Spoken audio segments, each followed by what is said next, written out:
Habari zenyu.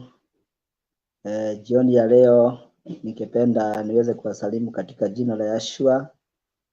Ni jioni njema ambao ni jioni ya Sabato. Tumemaliza Sabato vyema katika sikukuu ya vibada, na sasa tunaendelea na mafundisho yetu ya Sir Julius Bauman. Na leo nimeonelea niweze kuongea kuhusu njia za Yahweh.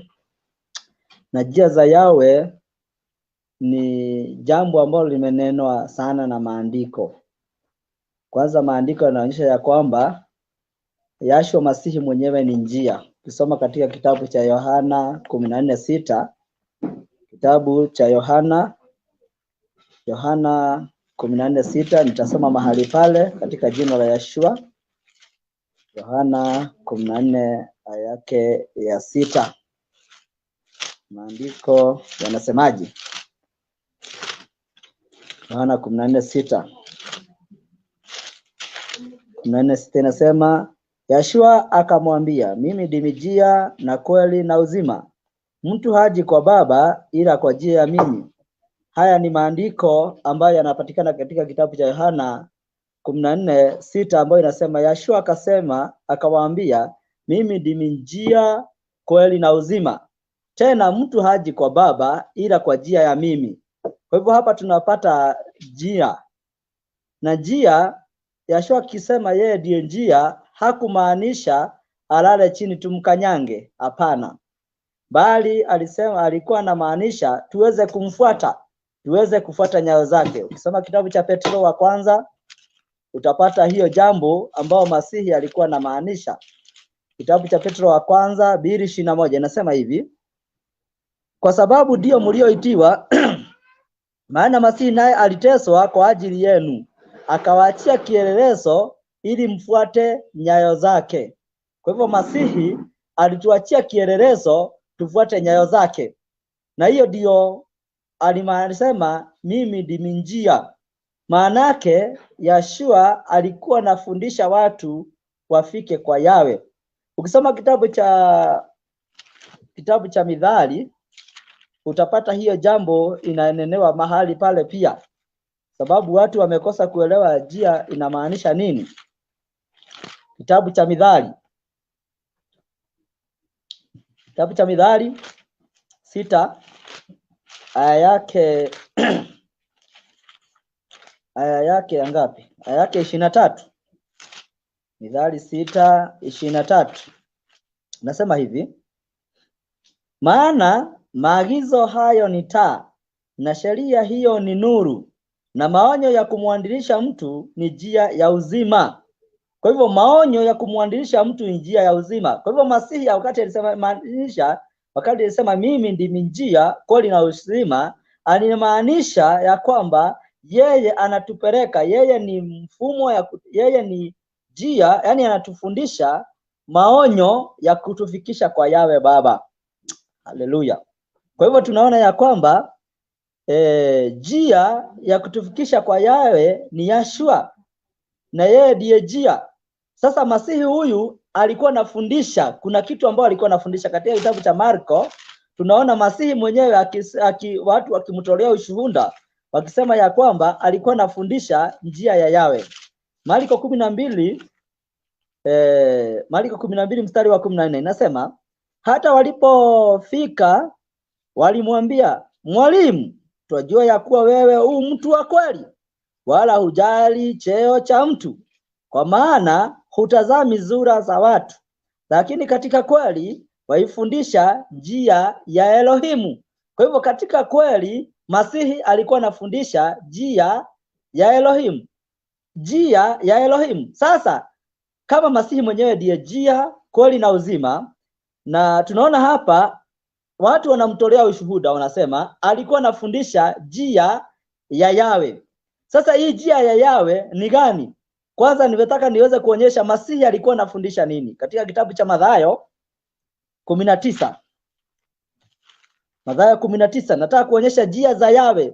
Kwanza nataka mtazamaji wangu na msikilizaji wangu uweze kufahamu ya kwamba maandiko yasema njia ya inasema njia za, kumaanisha ni nyingi, sio moja, ni nyingi. Kwa hivyo ni njia za. Sasa hii njia ambayo Masihi alikuwa anafundisha ni gani? Mathayo 19 mstari wa 16 inasema hivi. Natazama mtu mmoja akamwendea akamwambia, mwalimu, nitende jambo gani jema ili nipate uzima wa milele? Akamwambia, kwani kuniuliza habari ya wema? Aliye mwema ni mmoja, lakini ukitaka kuingia katika uzima, zishike. Hapa Masihi wakati aliulizwa swali ya kwamba ni jambo gani jema nitakalotenda ili niweze kufika katika uzima wa milele, ili niweze kumfikia Yawe Baba, alijibu ya kwamba zishike amri. Kwa hivyo ukishika amri za Baba yetu utamfikia Yawe. Na tumesikia ya kwamba maonyo ya kumwandilisha mtu ni njia ya uzima. Na Masihi akasema yeye ni mimi ndimi njia, kweli na uzima. Akati alisema mimi ndimi njia, kweli na uzima, alimaanisha kuna kitu ambacho wanafundisha ambacho kitatufikisha kwa Yawe Baba. Kitabu cha Yohana 14 utapata hiyo jambo hapo, mstari wa 15 inasema hivi. Tasoma katika jina la Yawe.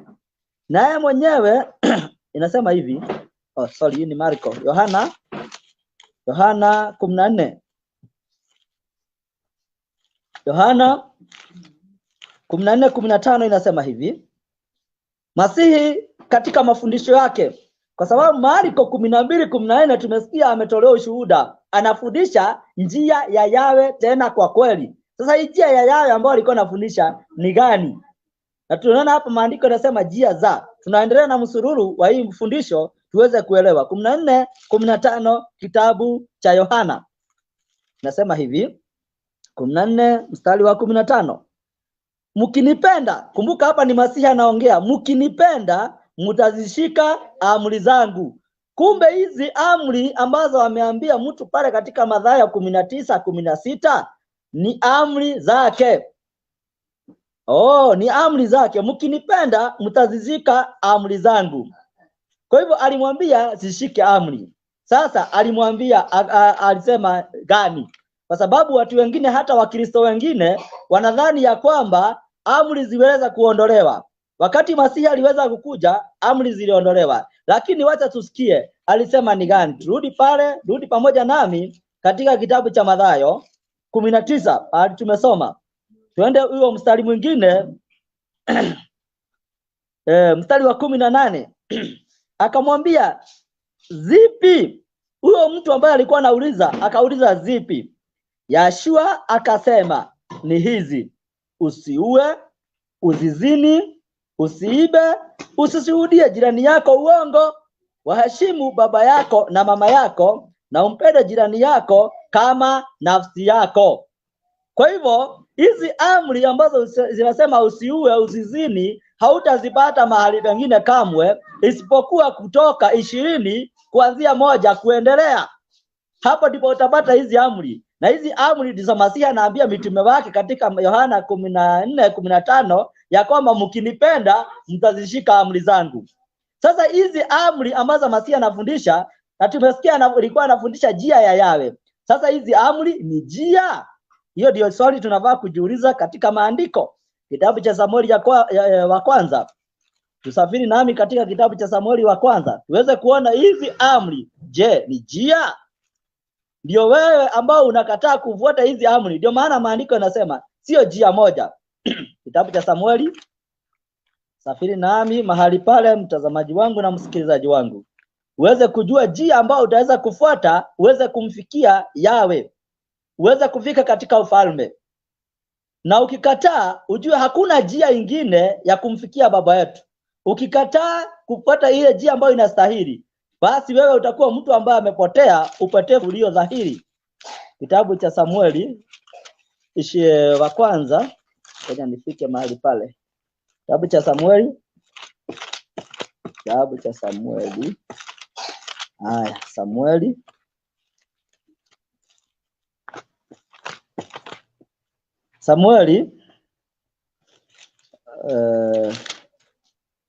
Samueli wa pili. Samueli wa pili 22 mstari ni huo mstari huo wa 22 Samueli wa pili. Tuende mahali pale. Inasema hivi, maana nimezishika njia za Yawe. Kumbe Daudi anasema ya kwamba maana nimezishika njia za Yawe. Andiko linasema hivyo, wala si kumwazi Elohim. Kwa hivyo alizishika njia za Yawe. Njia za ni nyingi, kumaanisha amri sio moja, amri ni nyingi, amri ni 10. Njia za Yawe, wala si kumwasi Elohim wangu. Hakumwasi Elohim wake. 23 unasema maana hukumu zake zote. Kwa hivyo hukumu sio moja, maana hukumu zake zote zilikuwa mbele yangu, na kwa habari za amri zake sikuziacha. Kwa hivyo hizi njia ni amri. Tumepata andiko nasema amri ni njia. Kwa hivyo utakapokuwa unataka kufuata njia ya Yawe ambayo Masihi alikuwa anafundisha, utashika amri za Yawe. Utashika amri za Yawe, na hiyo itaonyesha ya kwamba unampenda Yawe. Itaonekana unampenda na wala hauwezi kumwazi, kwa sababu hata mtu ambao unampenda huwezi kumfanyia jambo baya. Hiyo ni jambo la dhahiri. Hiyo ni jambo la dhahiri kabisa.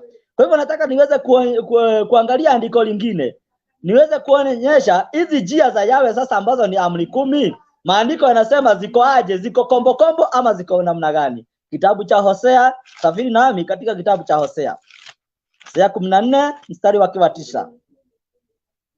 Hosea 14 mstari wa 9 inasema hivi, ni nani aliye na hekima naye atayafahamu mambo haya?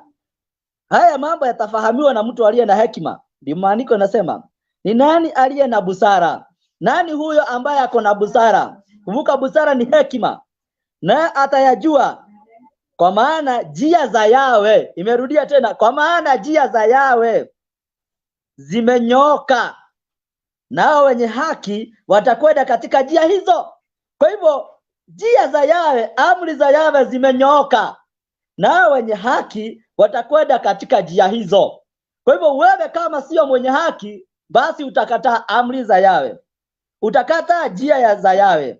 Lakini kama wewe ni mwenye haki, utafuata hiyo njia, na hiyo njia bila shaka utamfikia Yawe aliyeumba mbingu na dunia.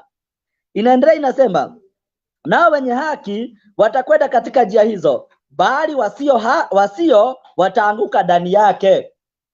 Kwa hivyo wasio haki wataanguka ndani yake. Haleluya. Kwa hivyo njia zake ni za haki, lakini wasio haki wataanguka katika hizo njia. Kitabu cha Zaburi 119 kinaonyesha hao wasio haki nini ambacho wanafanya ili wasiwe wenye haki. Zaburi 119, Zaburi ya 119 aya yake ya 155. Hao ambao wasio haki, maandiko yanasema hivi, wokovu. Watu wanashidaga wakisema ya kwamba mimi nimeokoka, Yesu ni Bwana, lakini anakataa amri. Hata useme Yesu ni Bwana, hata useme Masihi na ushiki amri zake, utakuwa wewe ni mwongo, utakuwa haufuati njia za Yawe. Inasema wokovu umbali na wasio haki. Wokovu uko mbali na wasio haki, kwa maana hawajifunzi amri zako. Kwa hivyo kwa maana hawajifunzi amri zako, basi wanakuwa wao sio wokovu. Haujaokoka ndugu mtazamaji kama haushiki amri. Andiko ndio linasema, sio mimi na kuhukumu. Kwa sababu watu wamekuwa akisema ya kwamba ukisoma andiko unahukumu. Wacha kusema hivyo unahukumu. Maandiko inakubalisha tuweze kuhukumu, lakini sio kuhukumu kwa njia mbaya, tena kwa njia haki. Wacha nikupe andiko ili uweze kufahamu hilo. Katika kitabu cha Methali 30. Kitabu cha Methali 31 mstari wa 8. Ndio uweze kuacha kusemanga ya kwamba ati wacha kuhukumu. Ati niacha kuhukumu kwa sababu nasema wokovu uko mbali na wasio haki, kwa maana hawajifunzi. Ni kweli, kama haujifunzi amri za Yawe, wewe sio mwenye haki, tena wewe sio mwokovu, yani hujaokoka. Usiseme na kuhukumu, andika ndio ile hapa ambayo inasema niweze kuhukumu. Nalikubalia niweze kuhukumu. Kitabu cha Methali 31:8 inasema, fumbua kinywa chako. Hii ni maandiko. Fumbua kinywa chako kwa ajili yake aliye bubu. Fumbua kinywa chako kwa ajili yake aliye bubu. Uwatetee watu wote walioachwa peke yao. 9. Fumbua kinywa chako uhukumu. Kwa hiyo maandiko imenikubalia niweze kufumbua kinywa changu niweze kuhukumu. Uhukumu kwa haki. Uwapatie maskini na wahitaji haki yao. Haleluya.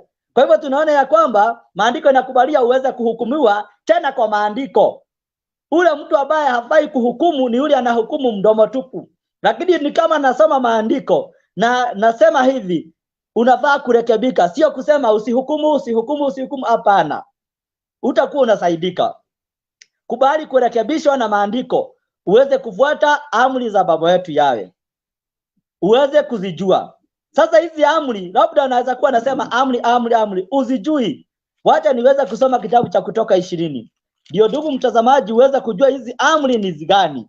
Kwa sababu pale katika Mathayo 19:16 imeongea kwa ufupi, labda huzijui. Sasa jihukumu kwa hizi amri uweze kujua kama unafuata njia za Yawe.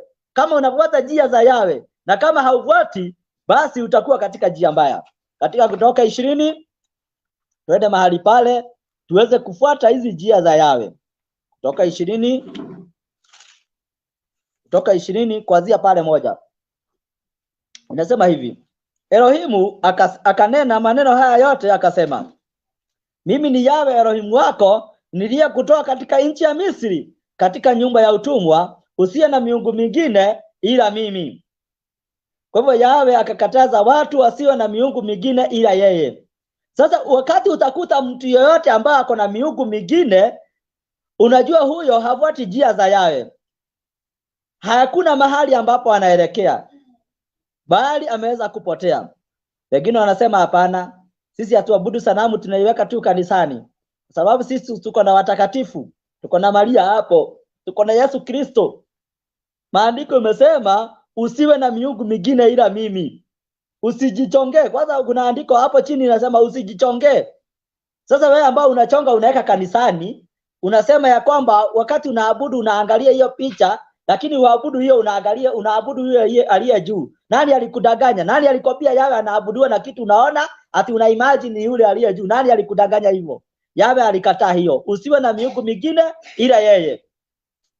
Usijifanyie sanamu ya kuchonga, wala mfano wa kitu chochote kilicho juu mbinguni, wala kilicho chini ya dunia, wala kilicho chini majini chini ya dunia.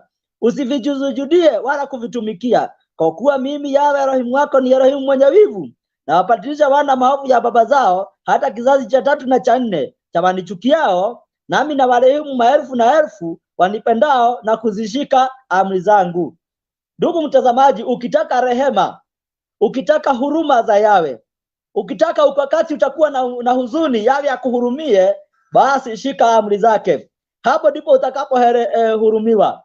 Anasema anarehemu maelfu na maelfu, sio mmoja, maelfu na maelfu, wale ambao wanampenda na kushika amri zake. Kwa hivyo tunaona ya kwamba unafaa kushika amri za Baba yetu.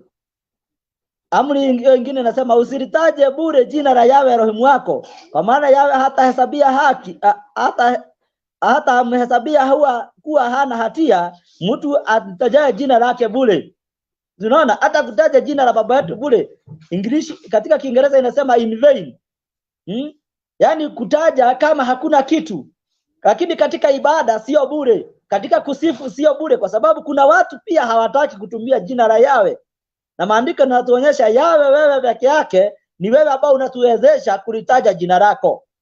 Hivyo ndivyo maandiko yanasema. Kwa hivyo tunatumia jina la Yawe katika ibada, lakini katika michezo zingine katika michezo zingine kama ni zile sarakazi za huko barabarani ama ni hizi comedies, wacha kutumia jina la Yawe. Ndugu mtazamaji,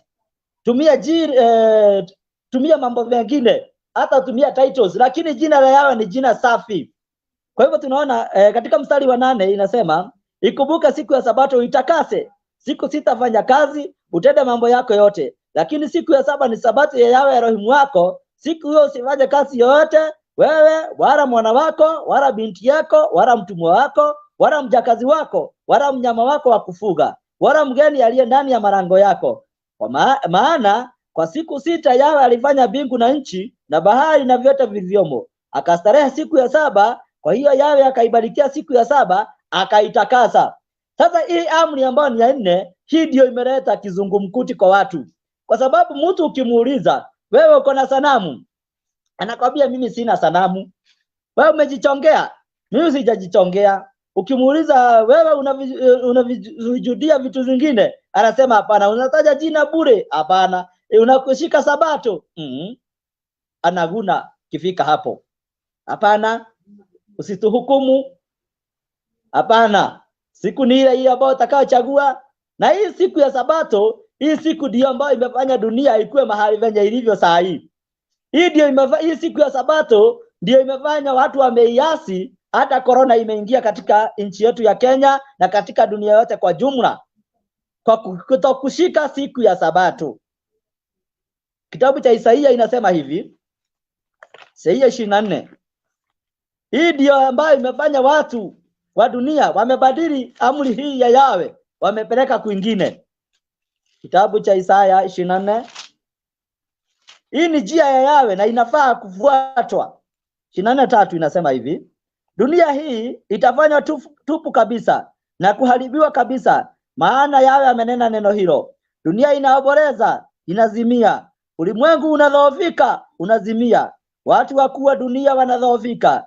Tena dunia imetiwa unajisi kwa watu wanaoikaa, kwa maana wameziashi sheria. Kwa hivyo wakati utakapokuwa unaashi sheria za Yahweh, unaashi amri za Yahweh, unafanya dunia ipate unajisi.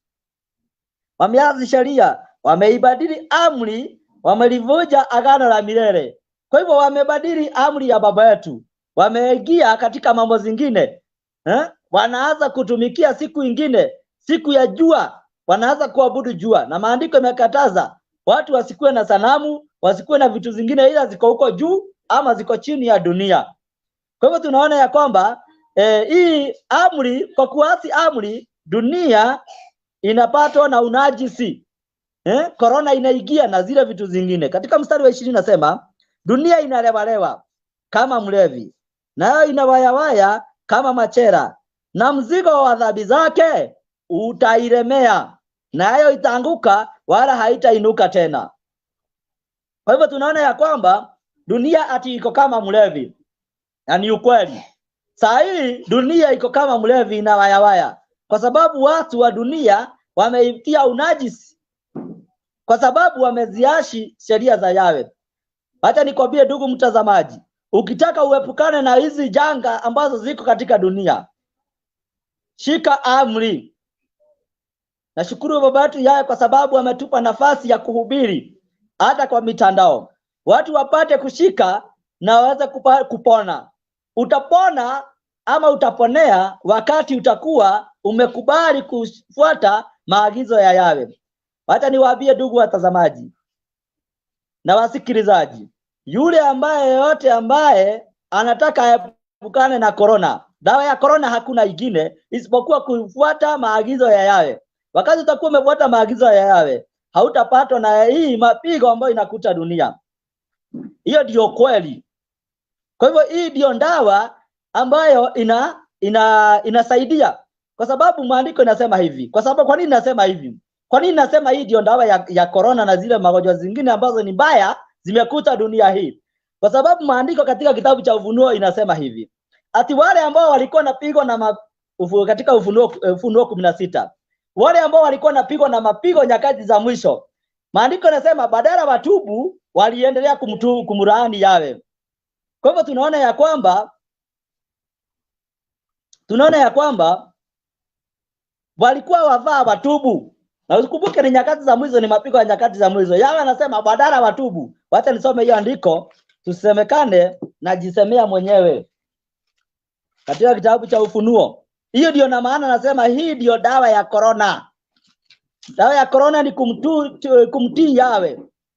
Wakati utakuwa umemtii Yahweh, hautapatwa na haya majanga. Na hii ndio maana tunawahubiria kila kuchao, muache kumkataa Yawe, bali mkubali maonyo, ili kwamba muweze kuepukana na haya mambo. Katika Ufunuo 16,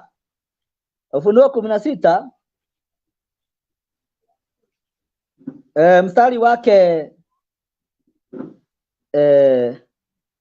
wa 8 na 9 inasema hivi: na huyo wa 4 akamimina kitasa chake juu ya jua, nalo likapewa kuwaunguza wanadamu kwa moto.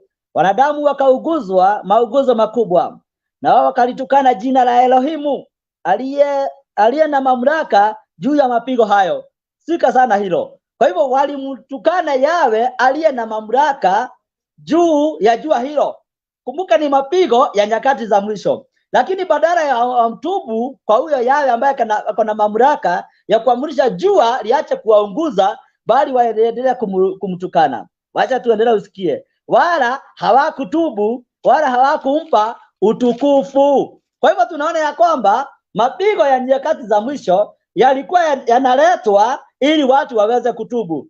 Kwa hivyo hii pigo ambao ni moja tu imeweza kufika, ili nimekuja kwa sababu ili watu watubu. Watu wakiulizwa kwa nini mapigo inakuja, unaona Koinange watu wanaenda umaraya huko, hata watu wanafanya nini, mtu anakosa na yeye ni mhubiri, anakosa kuhubiria watu washike amri za Yawe venye inastahili, anaanza kutazama maraya wa Koinange.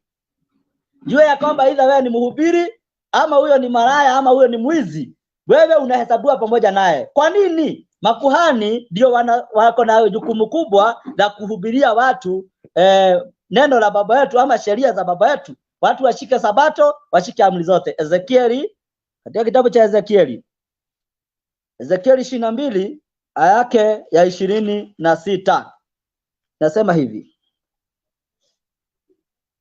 makuhani wake, Ezekieli 22:26, makuhani wake, kumbuka hawa makuhani ni wahubiri sasa. Makuhani wake wameihalifu sheria yangu. Sasa ona, wewe unapea kidole wale maraya, unapea kidole wale wezi, unapea kidole wale ambao unaona kama ni wabaya. Wewe kuhani, wewe mhubiri, badala ufundishe, unafundisha mapotovu. Maandiko yanasema wameharibu sheria ya Yawe. Ukiwaona na kanzu wanaenda hivi, na zile ni maaskofu, lakini wamebadili amri ya Yawe. Hiyo ndio inafanya dunia ipate laana. Naendelea. Inasema hivi: wametia unajisi vitu vyangu vitakatifu. Wametia unajisi vitu za Yawe vile vitakatifu. Hawakuweka tofauti ya vitu vitakatifu na vitu vya kutumiwa siku zote. Wala hawakuwafundisha watu kupambanua vitu vichafu na vitu vilivyo visafi. Nao wamefumba macho wasisiangalie Sabato zangu, nami nimetiwa unajisi kati yao. Yaani wamefunga macho wasiangalie Sabato za Yawe. Sabato ndio uti wa mgongo wa amri. Ndio maana maandiko inataja Sabato kila mahali. Mbona hitaji wizi? Hapana, Sabato ndio uti wa mgongo wa amri. Kuna kitabu hapa kinachoitwa Katekisimo. Wacha niweze kukisoma ili uweze kujua amri imebadilishwa kwa njia gani. Kwa sababu amri imeweza kubadilishwa. Ukisikia wamebadili, wamefumbia macho Sabato, unashangaa ni kina nani hao? Ndugu mtazamaji, lazima tuweze kuangalia, tuweze kuona ni kina nani ambao wanaharibu njia za Yawe. Katika kitabu hiki ambacho kinaitwa Katekisimo, nikitaja hivyo wale ambao washajua ni kina nani. Na inaitwa Katekisimo ya Kanisa Katoliki. Hao ndio wamefanya dunia ipate unajisi. Hao ndio wameleta siku ya kwanza ya juma, wamebadili amri. Dunia yote inalewalewa. Dunia yote imejawa na mapigo ya Yawe, laana ya Yawe. Hata corona inakuja kwa ajili ya hiyo. Kitabu cha Katekisimo ya Kanisa Katoliki, tunaangalia katika ukurasa, niweze kuangalia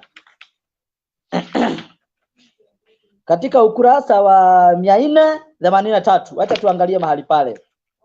ukurasa wa 400 katika hichi kitabu, kwa sababu hizi ni njia za Yawe. Ili uweze kuepukana na corona na zile vitu zote, lazima ufuate amri za Yawe. Sabato ikiwa ndio uti wa mgongo. Labda mtazamaji unajiuliza, sabato ni siku gani? Sabato ni siku gani? Hii kitabu bado kitakujibu. Kurasa wa 484 inasema hivi. Katika hichi kitabu cha Katekisimu ya Kanisa Katoliki, sijui kama itaonekana vizuri mahali pale. Katika ukurasa wa 484 inasema sisi sote. Sasa hii kitabu ambacho ni cha mapokeo ya Katoliki ambao ni Warumi, inasema sisi sote, akimaanisha wote ambao ni wa Jumapili, tunakusanyika siku ya jua. Hawasemi siku ya Sunday ama Sunday, yani wakimaanisha siku tu. Hapana, wanasema siku ya jua. Hata wasemi Jumapili, siku ya jua, yani siku ya kuabudu jua. Acha usikie. Kwa sababu ndio siku ya kwanza baada ya sabato ya Kiyahudi. Ati kwa sababu ndio siku ya kwanza baada ya sabato ya Kiyahudi. Kwa hivyo sabato ya Kiyahudi ikiwa kama leo, wao wanapumzika siku hii nyingine. Ndugu mtazamaji, hiyo ni kubadili amri. Na hiyo ndio maana laana inakula dunia. Ndio maana corona imekuja, na mengine na wahakikishia itakuja. Hamtaepuka mpaka muweze kufuata amri za Yawe. Lakini pia siku ya kwanza, wakati Mungu, natasoma penye kimeandikwa, wakati Mungu akitenga vitu kutoka giza, alifanya ulimwengu. Na siku hii Yesu Kristo Mwokozi wetu alivuka katika wafu. Sasa ni wapi ama nani aliwaambia mpumzike katika siku ya kwanza ya jua? Nani aliwaambia Masihi anataka kuadhimishwa siku yake ya kufufuka? Nani aliwaambia? Hakuna mahali maandiko yameweza kuonyeshana hilo. Lakini Biblia yenyewe ilikuwa imewatabiri hawa. Ilikuwa imewatabiri wapi? Ya kitabu cha Ezekieli 8. Ilikuwa imewaona kabla hii kitabu kikuje. Ilikuwa imewaona. Ezekieli 8:16 inasema hivi.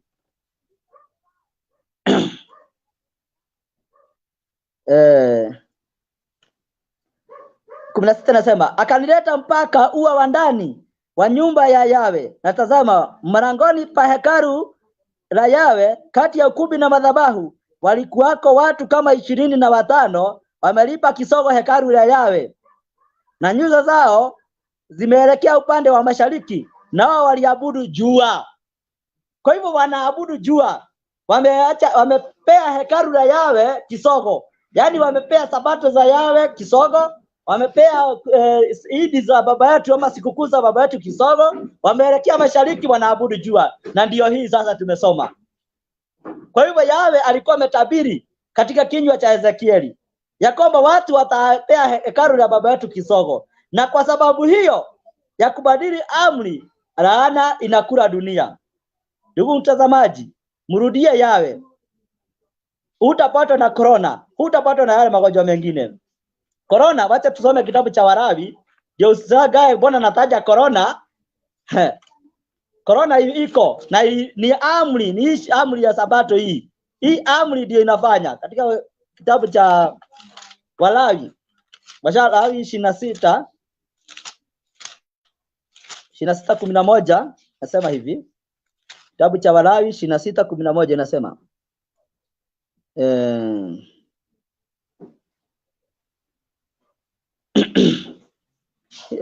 Walawi 26 mstari wa 14 nasema hivi. Mstari wa 14. Lakini msiponisikiza wala hamtaki kufanya maagizo hayo yote, nanyi mkizikataa amri zangu. Sikia. Ati mkizikataa amri zangu, mkatae kunisikiliza. Sikia sasa, hapa utaona corona iko mahali pale. Maagizo hayo yote wala kuyafanya maagizo hayo yote. Kwa hivyo si moja, wewe usifanye hizi zingine, uache sabato useme umefanya. Ukiacha bado haujaponea, lazima ushike zote. Wala hamtaki kushika maagizo yangu yote, nanyi mkizikataa amri zangu, na roho yenu ikizichukia hukumu zangu, hata ikawa hamtaki kuyafanya maagizo yangu yote. sikia anaendelea kurudia yote. Wewe ng'ang'ania tu hapo. Ukifika kwa Sabato tuko chini ya neema. Yawe anasema yote. Bali mwalivunja agano langu, mimi nami nitawatenda jambo hili. Sikia sasa ile jambo ambalo utatendwa. Nitaamurisha uje juu yenu utisho, jambo la kutisha. Hata kifua kikuu na homa. Unasikia? Hata kifua kikuu, TB. Na ni ukweli nyakati hizo za mwisho TB imekuwa nyingi sana. Kifua kikuu ni kingi sana. Kwa sababu watu wamekatana na sheria za Yawe. Na homa. Na hii homa, wacha usikie venye itakuwa, si homa ya kawaida. Hii ni corona jameni. Wacha usikie. Homa zitakazo haribu macho yenu. Si unaona? Ni homa ambazo zitakapo haribu macho yenu kwa sababu mtakuwa mnaumwa na vichwa. Mpaka macho inakuwa red. Inaharibu macho yenu na kuidhoofisha roho zenu, na roho zenu zinadhoofika. Nanyi mtabada mbegu yenu bure. Kwa kuwa adui zenu wataila. Nami nitauelekeza uso wangu kinyume chenu.